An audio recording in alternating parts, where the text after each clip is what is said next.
Ladies and gentlemen, welcome back to the True Life Podcast.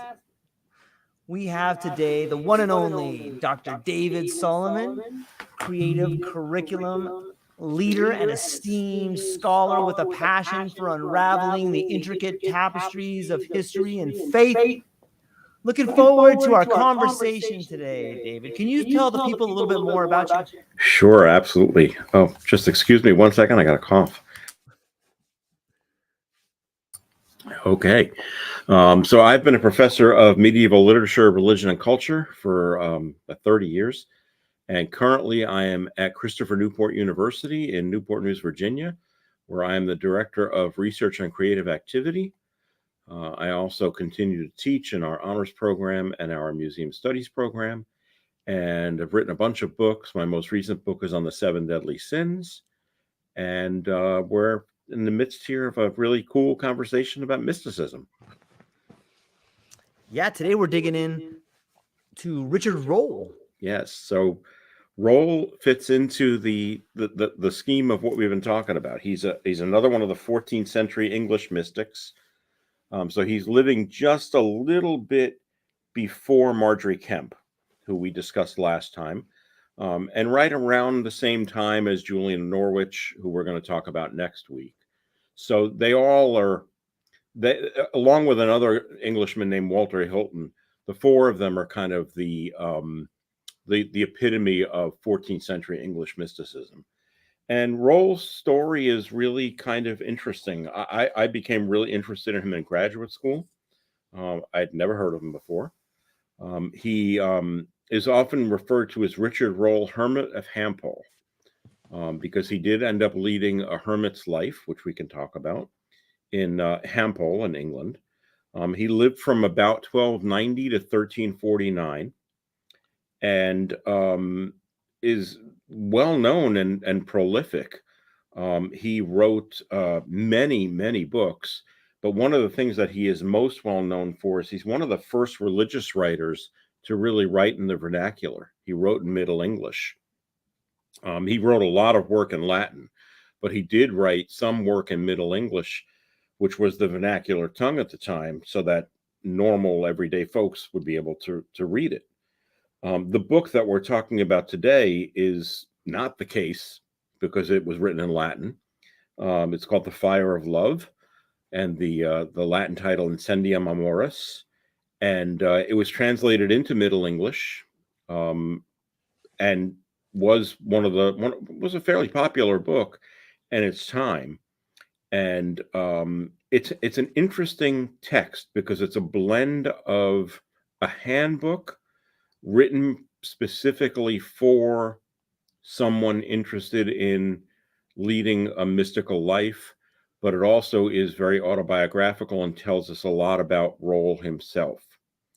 It is a real contrast with The Cloud of Unknowing, which we talked about a couple of weeks ago, because The Cloud of Unknowing was all about knowing God and intellectually understanding God. Rolle is much more interested in the physical response, as was Marjorie Kemp.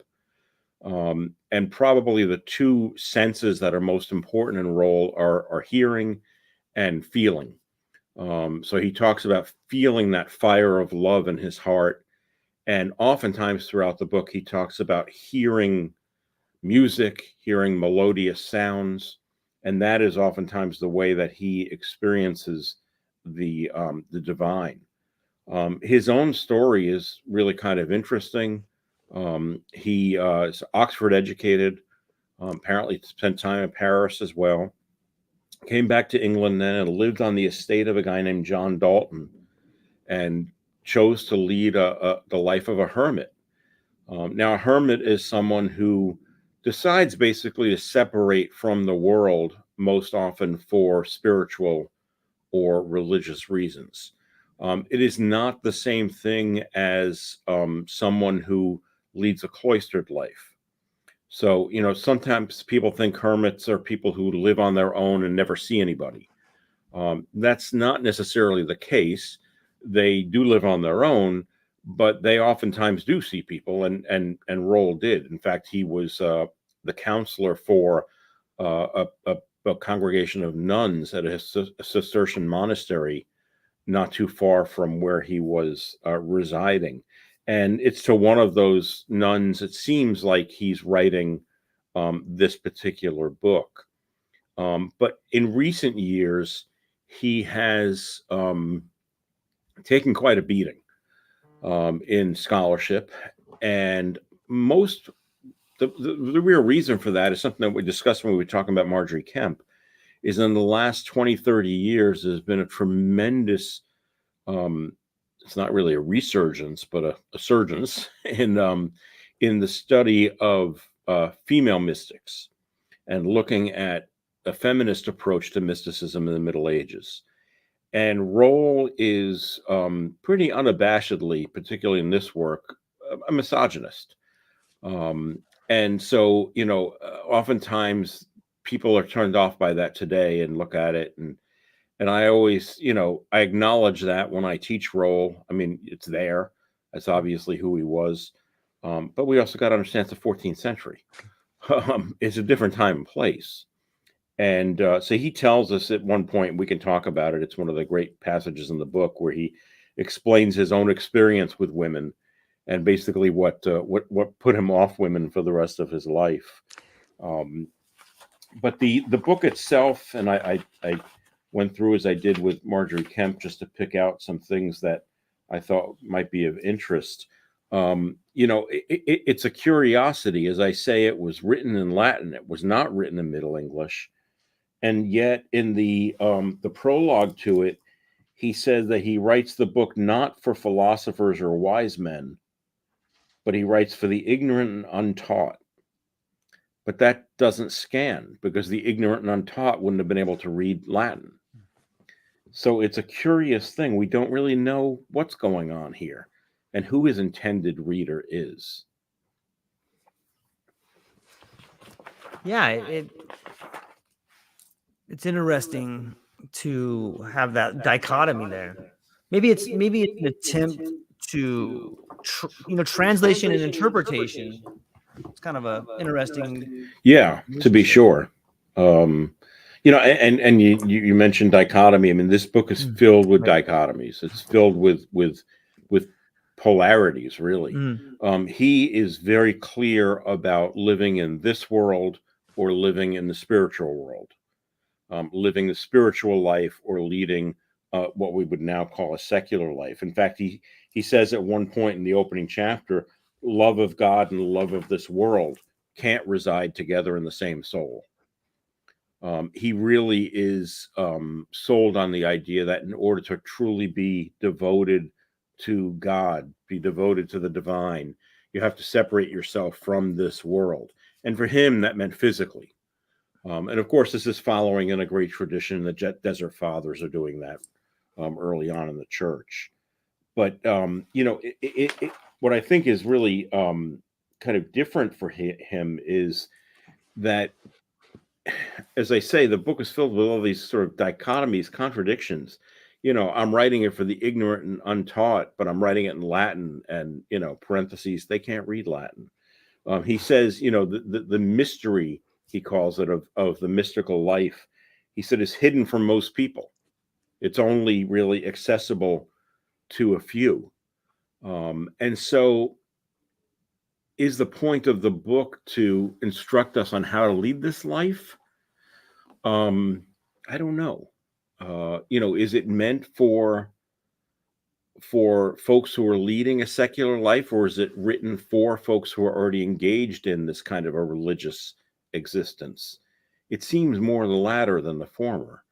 But still, a lot of what he talks about is really kind of interesting. He mentions that again later on in the book when he says, I'm not saying that every man should do this. So, he's clear that this is not something that everybody's going to be able to accomplish, or that everybody even should try.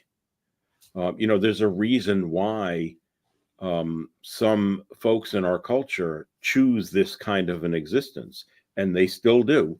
They continue to do. And I'm not just talking about folks who enter monasteries and convents, but There was a story several years ago that I share with my students whenever we do Richard Rolle.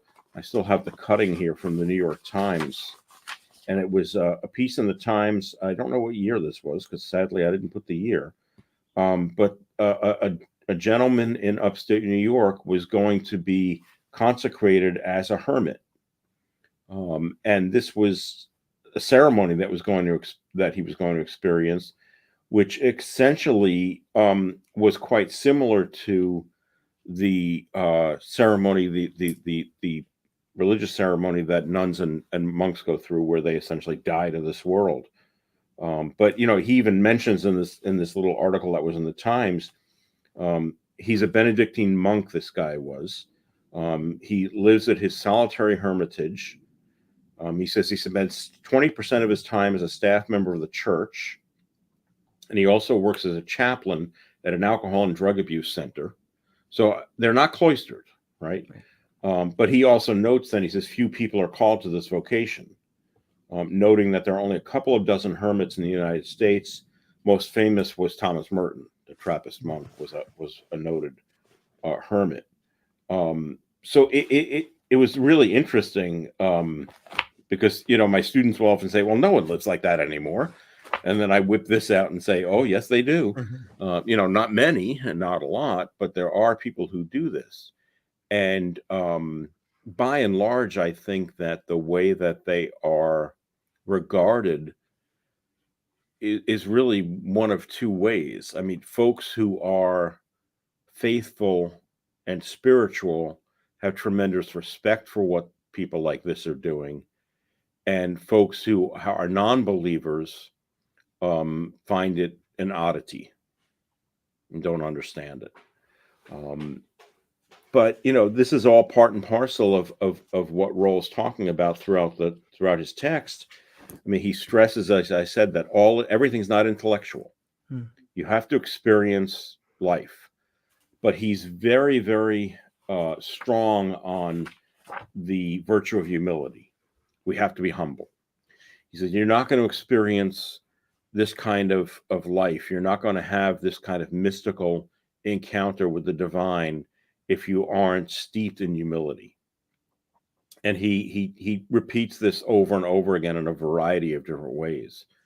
One of the other strongest things that he talks about throughout the book is the conflict between appearance and reality. The way the world, including people, seem to us and the way that it all really is.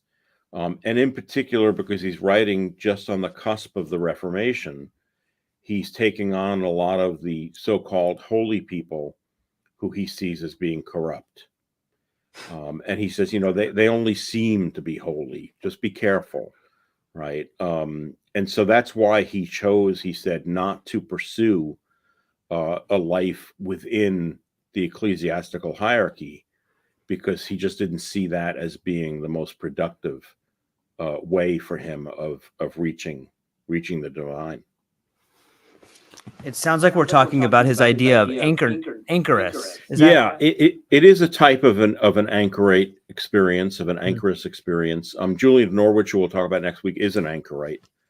And so we can next week we can go over what the differences are between all these terms, because it is a little confusing, because anchorite is not a term that we hear very often anymore. And there are people who engage in that life as well still today.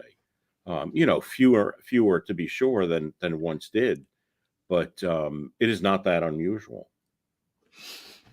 Yeah. Early in the discussion, we talked about maybe some of his ideas towards women. Yeah. And you had a story to share about that. Yeah. So he tells us quite clearly in The Fire of Love about what happened to him. And if you'll indulge me, I'll read you the two paragraphs where he tells us his story. He says, there was a time when I was rebuked quite properly by 3 different women. One rebuked me because in my eagerness to restrain the feminine craze for dressy and suggestive clothes, I inspected too closely their extravagant ornamentation. So he and read what you will between the lines here. So he saw a woman who was dressed in a flashy kind of way, what he saw as flashy, and he, as he says, inspected too closely the ornamentation. Does that mean, I don't know what that means. You can take it as you want. He says, she said I ought not to notice them so as to know whether they were wearing horned headdresses or not. I think she was right to reprove me, he says. Another rebuked me because I spoke of her great bosom as if it pleased me. She said, what business is it of yours, whether it's big or little? She too was right. The third jokingly took me up when I appeared to be going to touch her somewhat rudely. I mean, so, clearly this is not appropriate for the Me Too generation, because he says, and perhaps had already done so. So he's not even sure if he had touched her rudely. He says, maybe I did. But she says to him, calm down, brother. It was as if she had said, it doesn't go with your office of hermit to be fooling with women. She too deservedly made me feel uncomfortable. Of course, people today would say it was really the reverse. I ought to have held off rather than to have behaved this way. So he does say, this was not good. When I came to myself, and I love that phrase, because he repeats it more than once in the book. When I came to myself, it's this sense of self-realization, of reflection and realizing what you've done. It says, when I came to myself, I thank God for teaching me what was right through their words, and for showing me a more pleasant way than my previous one, so that I might cooperate more fully with Christ's grace. I'm not going to put myself in the wrong with women henceforward. Then he says, a fourth woman, with whom I was in some way familiar, did not so much rebuke me as despise me when she said, you are no more than a beautiful face and a lovely voice. You have done nothing. I think it better, and this is his conclusion then, I think it better, therefore, to dispense with whatever their particular contribution to life is, rather than to fall into their hands which know no moderation, whether loving or despising. So, it's, and then he goes on to say, these things happen because I was seeking their salvation, not because I was after anything improper. Sounds like a little bit of an over justification and rationalization. So, I think it's interesting. I mean, it's somewhat humorous. I mean, given our situation today, it's not that funny anymore. You hear about these kinds of situations all the time, but his conclusion is that, I should just stay away from women entirely. He says, I know they've made some kind of particular contribution to life. It's not worth it. I'm staying away. And so that misogynistic approach to his existence, really permeates all of the work. And it just has an interesting, it serves as an interesting take on attitudes in the 14th century. I often show my students, there's this wonderful flow chart, which I wish I could share with you somehow. It's out of a fantastic book by James Brundage called Law, Sex, and Christian Society in Medieval Europe.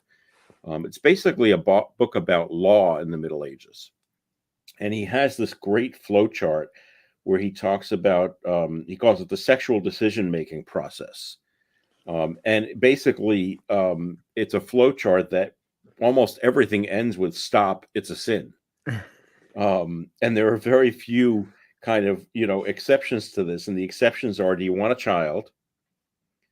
And if you answer yes, then I'll tell you where you go. But if it's no, it's stop, it's a sin. Are you in church? Are you naked? Is it daylight? Is it Saturday? Is it Friday? Is it Wednesday? Is wife menstruating? Is wife pregnant? Is wife nursing a child? Is it Lent? Is it Advent? Is it Whitsun week? Is it Easter week? Is it a feast day? Is it a fast day? Is it a Sunday? And, if you answer to all of those questions, yes, then it's going to lead you finally to go ahead, but be careful. No fondling, no lewd kisses, no oral sex, no strange positions, only once. Try not to enjoy it. Good luck and wash afterwards.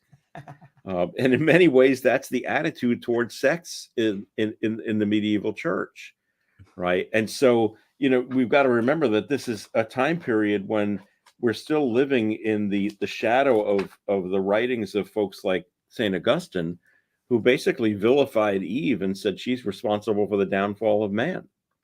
And then along with her, that means all women. I don't know what that says about our wives, George. But they might want 10 minutes for a rebuttal. Yeah. Maybe more than 10.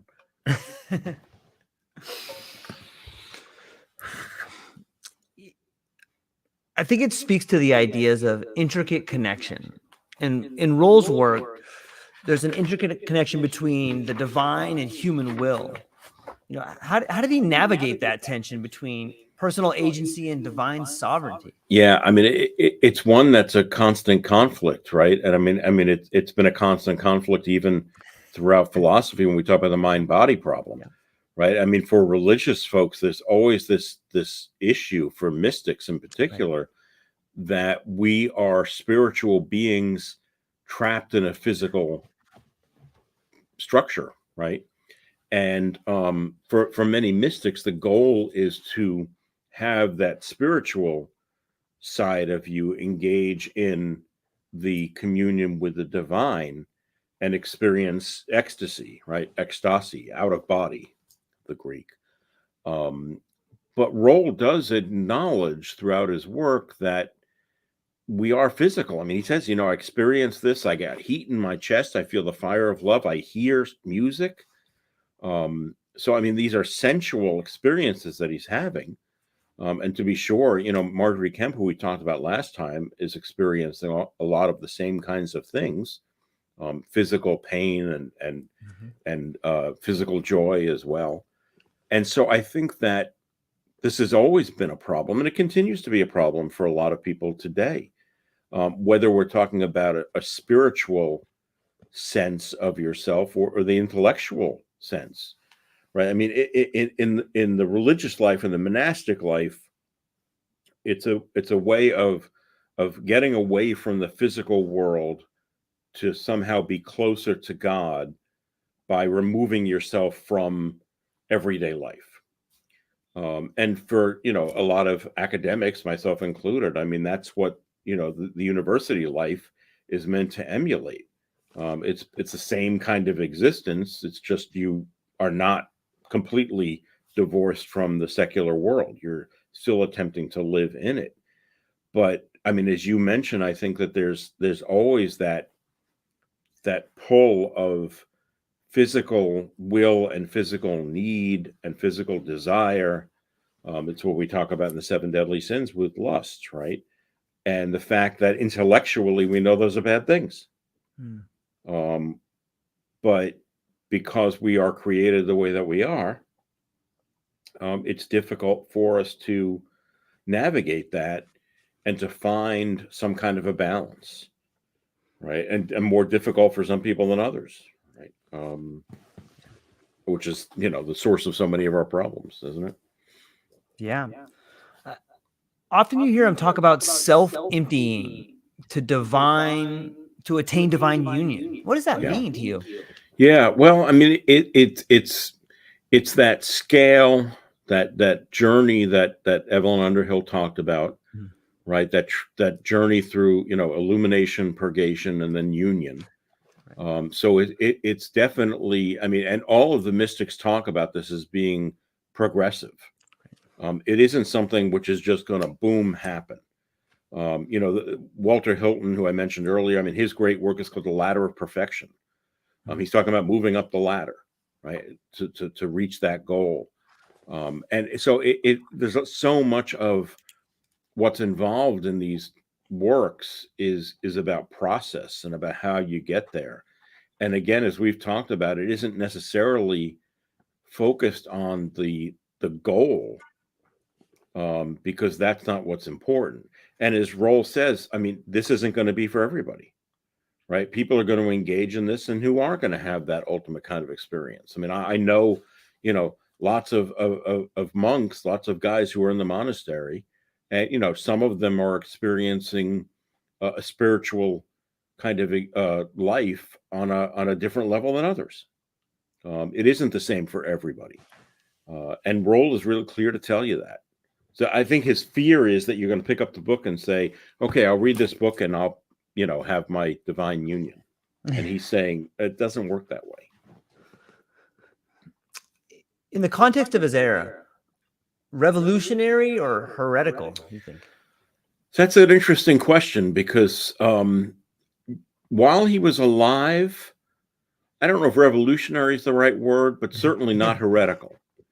Once he died and the Reformation hits, he is considered heretical by many. There was a movement afoot after he died to have him sainted. In fact, the nuns at the monastery drew up the initial documents, and we have them, to present to the church to have him go through the first step to sainthood. It never happened. The Reformation hit, and all sorts of things occurred in England, of course, the English Reformation. He was still recognized in the Anglican Church. I think he still is today on the Anglican calendar.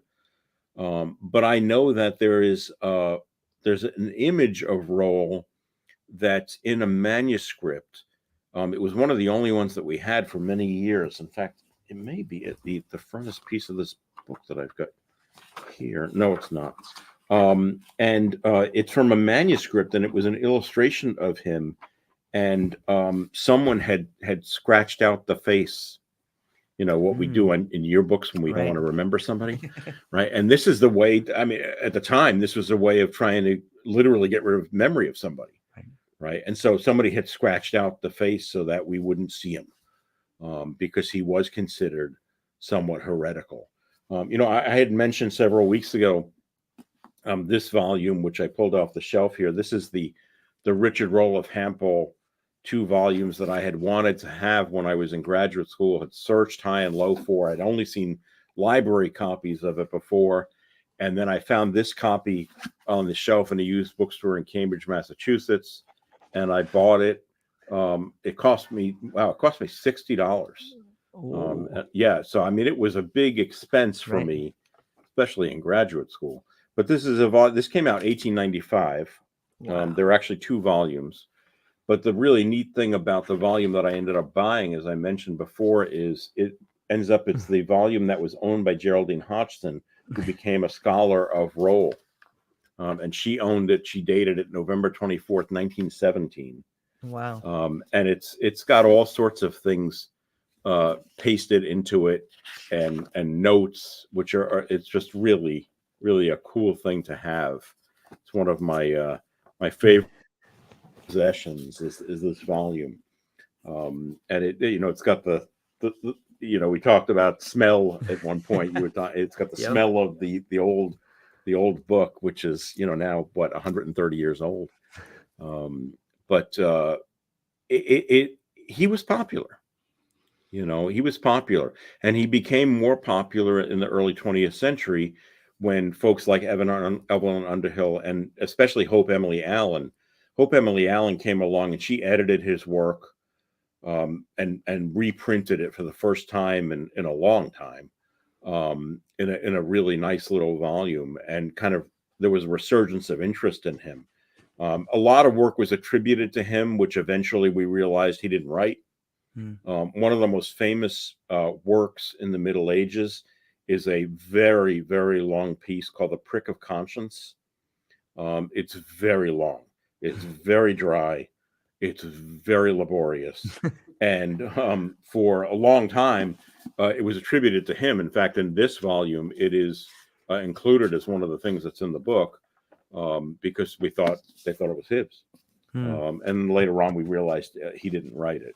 Actually, we don't know who wrote it, but it wasn't him. So there's still a lot of interesting work going on in this discipline. Yeah. What parallels do you think can be drawn between Richard Rolle's mysticism and the broader medieval mystic tradition in Europe and beyond?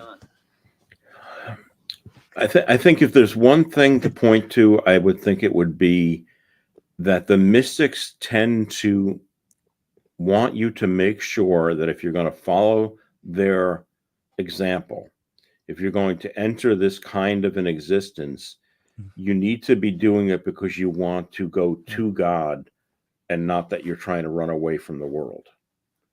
And that continues to be a concern today within the monastic world.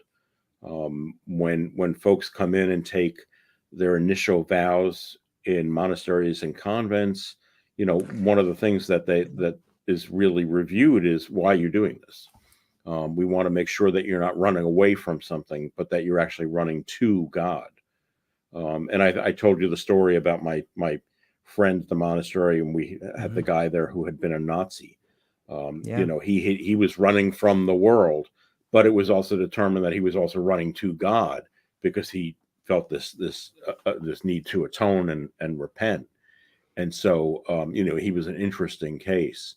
But I mean, that was a concern throughout the Middle Ages, and it's still a concern today for folks who lead this kind of life is the motivation. Why are you doing it?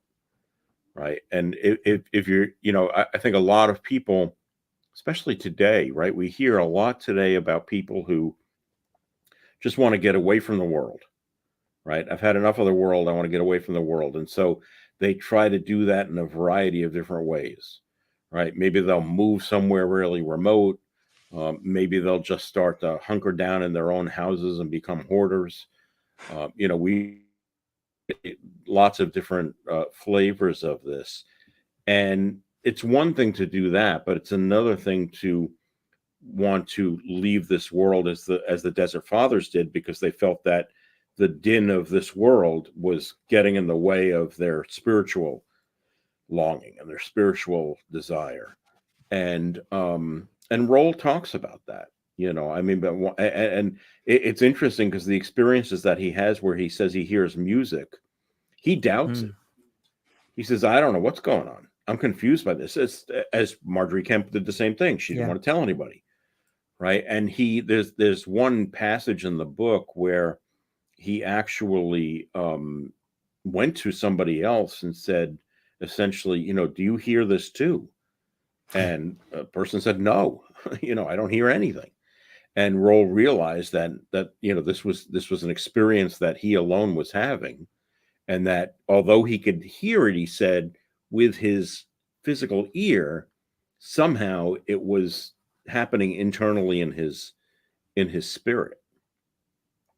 But he swore that he heard the music. It's like the voice of your grandmother that you heard. Yeah. It's and it really feeds into his whole concern with appearance and reality, right? Is this really happening? Or is my mind playing a trick on me? Because with this kind of experience, oftentimes, because it's not objective, there's often no way to really answer that question. You have to go with your gut feeling. And if you are someone who is a person of faith and a believer, you're probably gonna swing one way. If you're a person who is not and who tries to rationally explain everything, you're going to swing the other way. It brings up this idea of the divine spark within the soul, whether it's a voice, whether it's something you see, whether it's something you act. Yeah. How did he interpret this concept? It tends to be different for all of these writers. So they all experience this in a different way. I mean, Julian, who we'll talk about next week, I mean, in one scene in her book, I mean, Jesus comes down and sits on her bed, has a conversation with her. Rolle never has that. He hears music. Right. He feels heat. Marjorie Kemp, it was more about this overwhelming, almost like a shadow over her soul, which made her weep and made her ill because she couldn't handle it. It was so overpowering. And so, I really do think it tends to be different with a lot of the writers. The fact that in this book, Rolle calls it the fire of love, the incendium amoris, of course, and we've got that emblematic image throughout so much of Christian literature of the heart on fire with God's love, right? And that's really what Rolle is going after here, and that's what he claims to have had. It's so beautiful to me, the way in which the Spirit the divine spark, creativity, all these things can reach into us and help us create outside of us. Yeah, I mean, it's part of what makes us human, right? Yeah. Is our ability to be creative when it comes to things like that. It is. I mean, some would claim uniquely human, the ability to create, um, and some would argue that it is the divine that's being channeled through you when you create. And some people will argue with that, that you're the divine or a muse or something spiritual, right? Something spiritual that is kind of speaking through you, using you as an amanuensis, as we talked about, right? Yeah. He spoke quite a bit about nature and creativity too, as well. Is that well? Yeah, well, I mean, and part of that is because he's living out in the woods, and so the creative impulse, I think, is really something which is much more accessible when you are away from the din of humanity. Now, that said, I know plenty of writers and artists who live in big cities and say that they get all their energy and that's where they do their best work. But I also know a lot of artists and writers and musicians who only can work when they go away. And oftentimes we hear, especially when it comes to musicians and authors, right, that they really do their best work when they leave, right? I was watching, when you watch Bohemian Rhapsody and hear about Queen, right, and the fact that they had to go and leave and be in just some house somewhere, and that's where they did their best work and composed that album. And I've got certainly lots of author friends who do that as well. I mean, when I was in graduate school, and I think I've told you the story, George, so stop me if I'm being repetitive. I had just met my friend who's at the monastery. I'd probably known him at that point for about 3 years. And I remember I called him and I said I was just completely stuck. I was working on my dissertation and the spark had gone away and I was stuck. I didn't know what to do. And I was ready to just toss the whole thing. And he said, "Why don't you come up to the monastery and spend a couple of days in the Hermitage?" Okay. So on the grounds of the monastery, and it's a huge monastery, huge grounds. I don't know how many acres. I'm just looking it up now. Sure. Are on the Spencer Monastery, but it is 2,300 acres. It's huge. But of course, only part of that is buildings. There's a lot of farmland, right, a lot of woodland, and I'll never forget. I pulled up to the front of the main building, and he was waiting for me. And he got in my car, and he said, "All right, drive." And so we drove down this long, thin road out into the woods on the property. And he's telling me, turn left here, turn right there. And all of a sudden, he said, "Stop." Okay. And he had told me, he said, bring your books, bring your stuff, bring some clothes for the weekend, that kind of thing. And we got out of the car and we walked through the woods, probably about 100 yards, partially across this little stream. I remember there was a wooden piece of timber there that we walked across using it as a bridge. And out in the middle of nowhere there was a little hermitage, a little one-room little house out in the middle of the woods. And we went into it. No heat, no running water. Basically, it was a bed and a desk. And he said, "All right," said, "I'll see you in a couple days."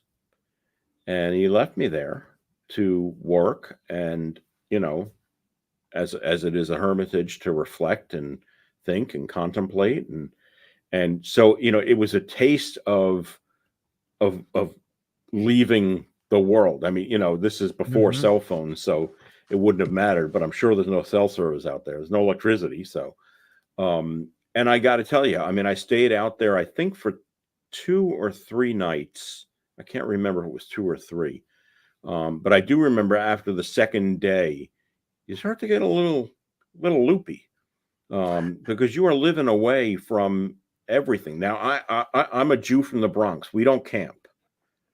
We don't. I mean, we tried it thousands of years ago in the desert. It sucked. We're not doing it again. And so, this was something which was not familiar to me, and it was an interesting experience. And it was in many ways a kind of a little taste of what that life is like. It's very different from what we experience day to day out, quote unquote, in the world.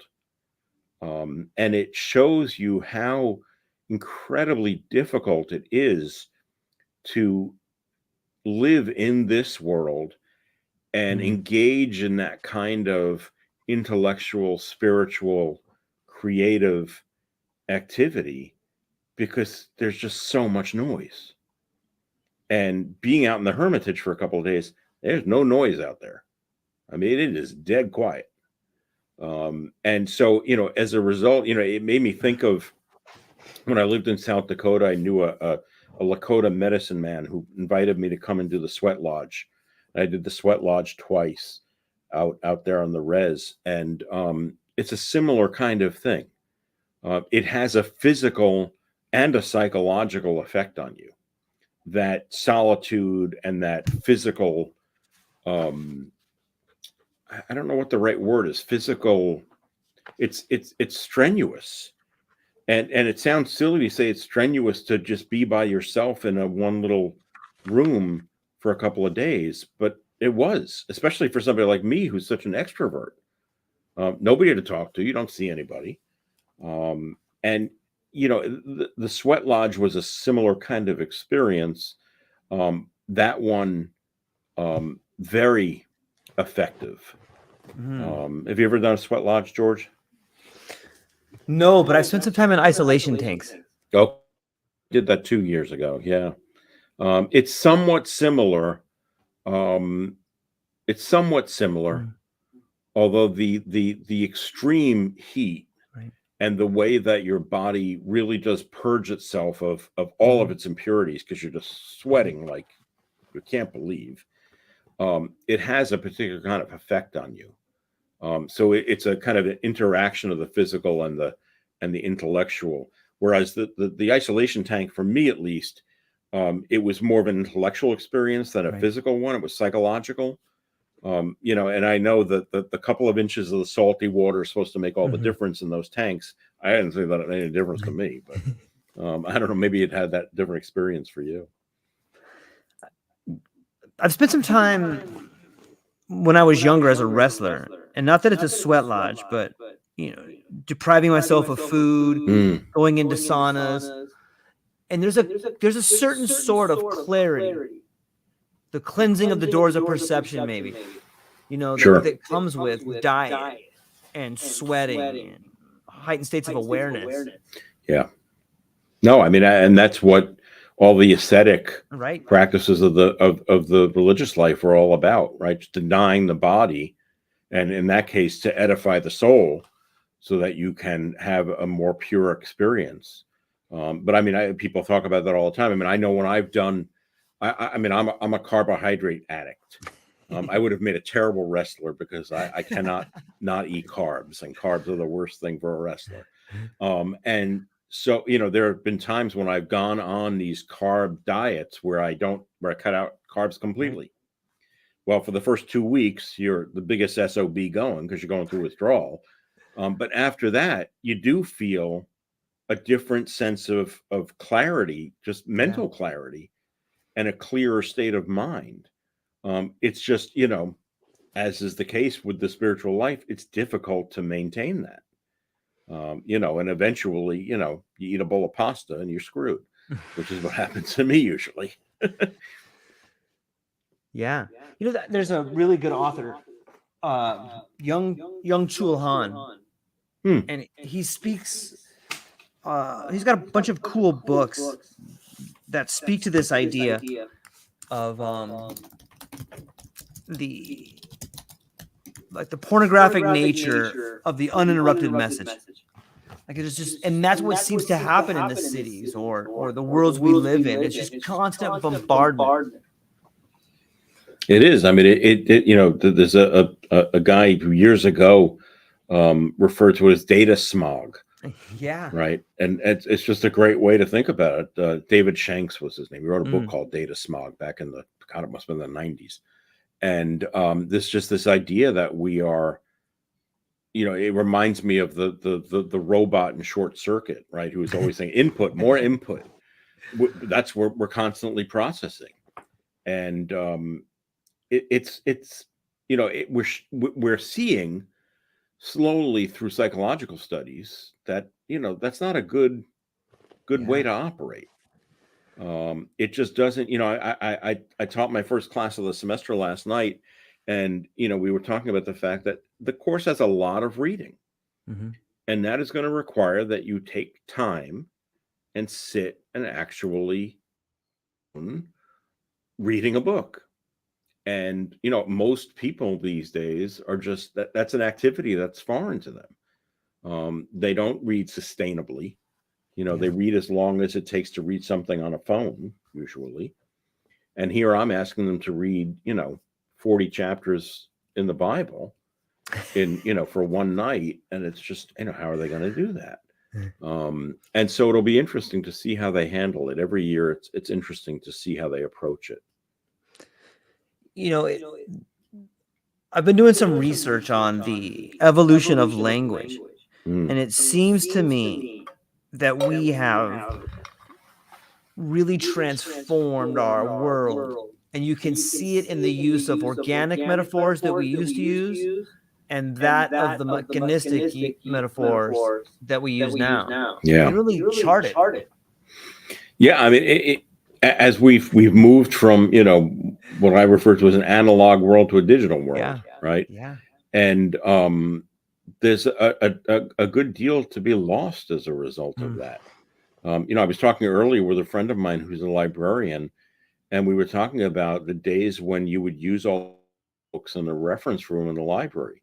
Well, I mean, those are all gone now because everything's online. I mean, a lot of libraries don't even have a reference room anymore.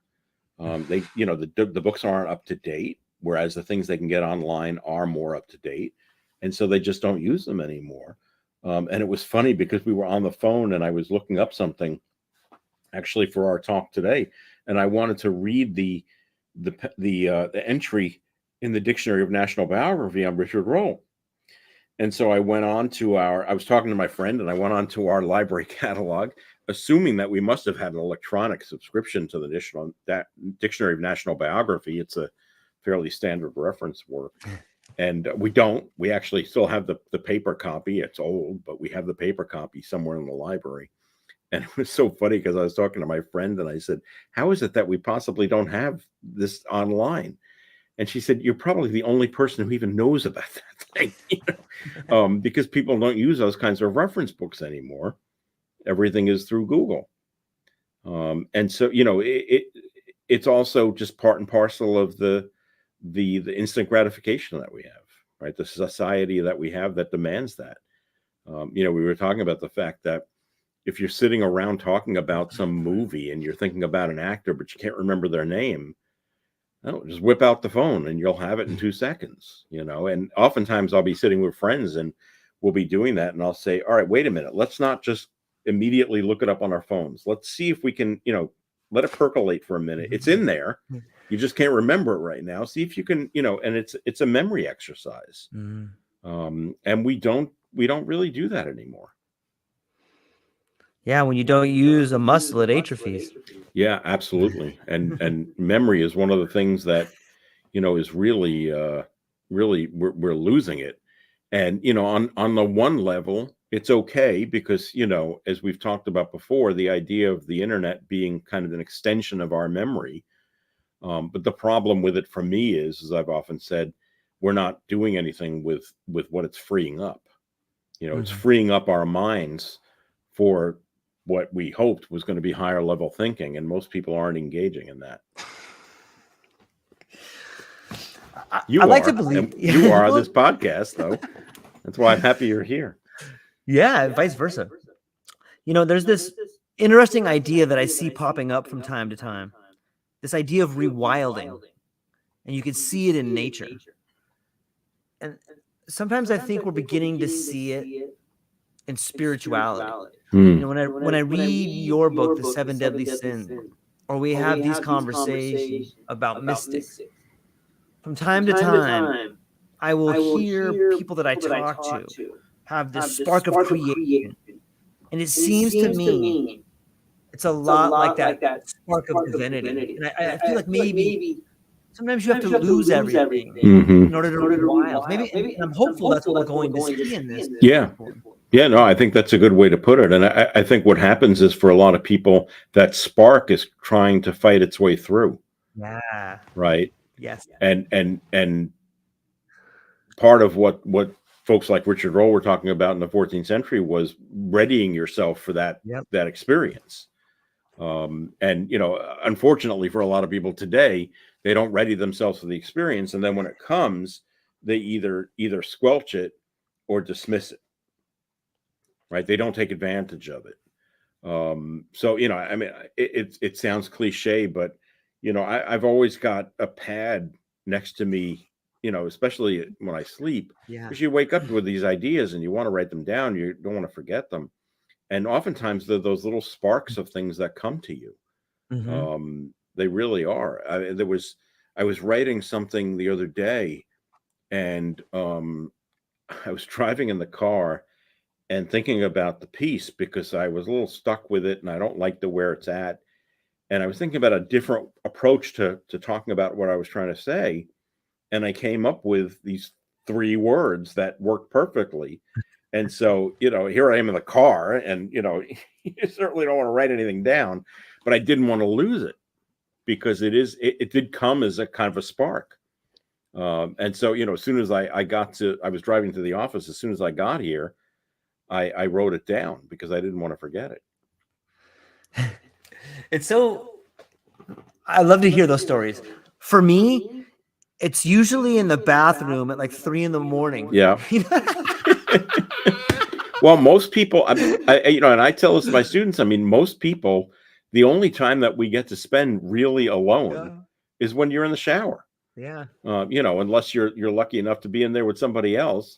That's the only time that we spend by ourselves. So oftentimes people will say, I got this idea in the shower. It's like, well, yeah, because you were by yourself. You there was nothing else to do. And so the thought came to you. And maybe we need to take more showers as a culture. I don't know. I don't know if it's magic or tragic that's the only time we're alone. I think it's tragic, to be honest.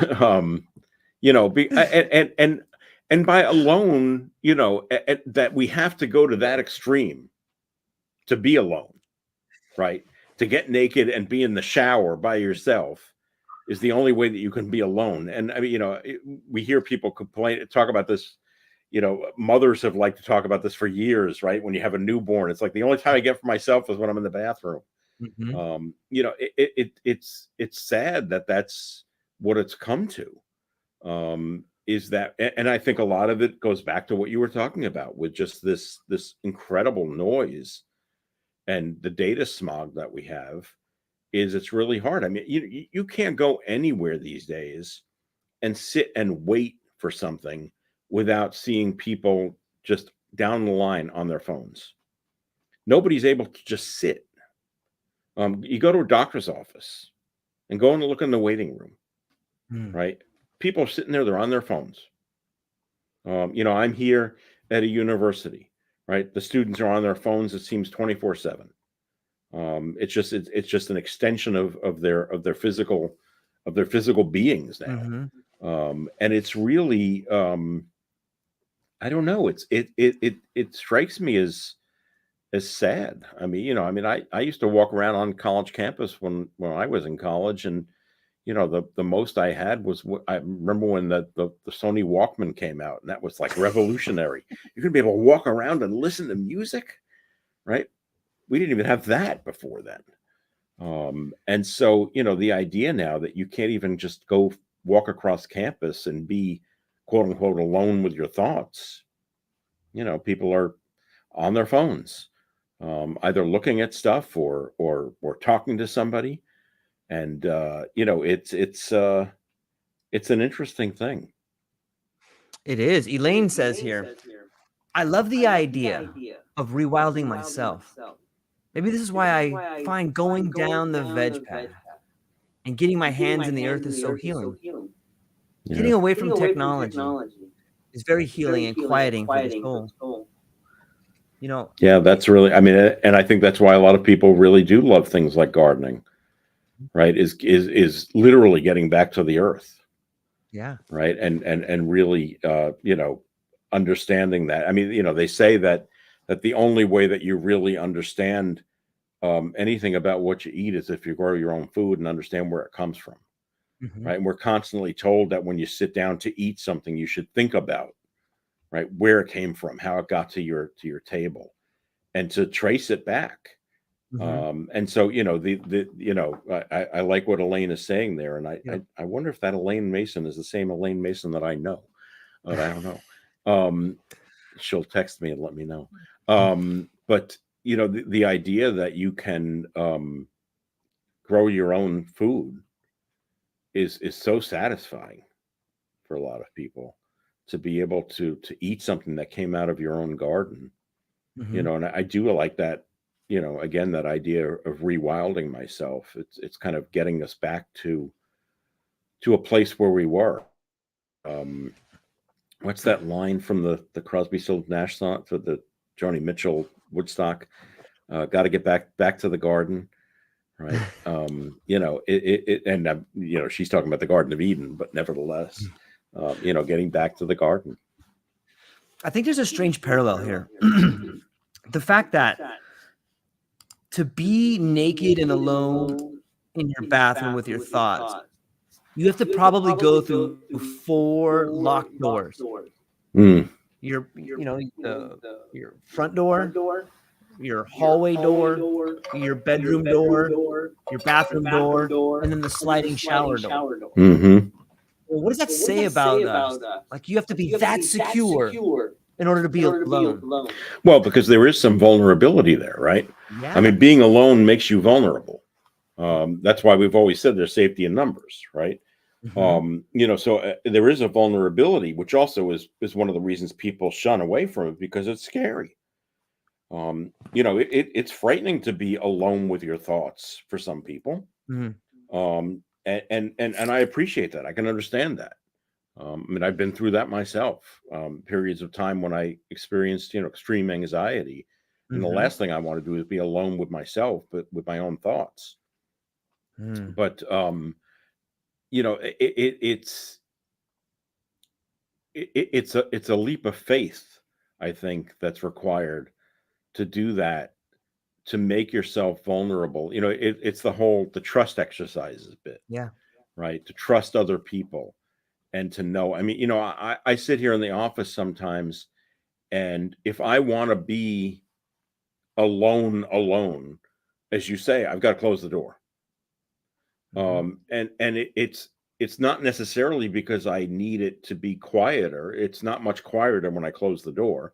There's not a lot of noise here. My office is in the library, and but it's more about the vulnerability of being alone here, and somebody may walk in, and somebody may interrupt me, and you don't want that. So there are times when I'll say to my administrative assistant, I just need to close the door for a little bit, and I'll just sit down in the chair and just sit there, just to sit for a little while, and it's a form of meditation, I guess. But sure, it's a way of being alone with my thoughts, which again does make you vulnerable. And think about it from the point of view of an instance like Richard Rolle had. If so many of us are afraid to be alone with our thoughts, what does it feel like to be alone with the strange music? Yeah. It has to be terrifying. It has to be terrifying. And a lot of the mystics do feel that that sense when they have these experiences. I mean, the first thing they do is doubt its veracity, Right. and think maybe it's the devil trying to tease me and to tempt me. Oh, it is her, and she has an excess of zucchini. Yeah. Hi, Elaine. Elena's in Wales. Elena is one of our oldest friends in Swansea, Wales. So Borda, Elaine. It's and I lost my train of thought. I'm sorry. What were we talking That's about? okay. The frightening feeling Yes, of the yes. music. Yeah, I mean, it's scary, because as human beings, we try to explain it away, and our first impulse is to think, I'm crazy, I'm going crazy. And so, to be comfortable with the idea that that's not what it is. But all of the mystics experienced that. Marjorie Kemp did. That's why she didn't want to tell anybody about what happened. Rolle is kind of sensitive about sharing what he's gone through, because it's very personal, and he doesn't think anybody's going to understand it, because he can't really explain what it's like. Right. That's the other part of it. And we've talked about that with the cloud of unknowing, right? The ineffable nature of all of this. Right. You have this kind of divine experience. And I mean, how do you put that into human words? Right. It's why we have so few accounts of this, these experiences. And again, if you read Richard Rolle or go to Thomas Merton and, Seven Story Mountain, read him, or read the works of the Buddhist monks, who talk about their experiences, is always a struggle to put this into human language. I always fall back on Iliad and think about the terror before the sacred. Yeah. That's just a great way to describe that experience. Like, it's so beautiful. Yeah. What do I do with this? Yeah. Well, it's, as we said before, it's awful, right? You're full of awe. That. Yeah. Right. Yep. Well, Dave, we're coming up on our hour right here. This Yes, is sir. so much fun. I love it. I have to put $1 in my jar now because I just said that. Dang it. My daughter's going to crush me. Okay. Such a great time. I'm so thankful. Perhaps you could tell people a little bit where they can find you, what you have coming up, and what you're excited about. Sure. So my website is David A. Salomon, SALOMON.com. Links to all of my books and the blog, which I'm getting back to writing again, and appearances and my consulting. Excited. We are beginning a new academic year on campus. Classes began on Monday. And so the students are back, which is always a different kind of energy, which I certainly appreciate. And excited about the year ahead, and as well as my own teaching. I'm teaching an honors class this semester that I'm also looking forward to. So, well, that's what we got for today, ladies and gentlemen. We will be back soon, I'm sure. Thanks for everybody for hanging out. And if you hear a strange echo, try to think of it as a divine voice. Exactly. Aloha, everyone.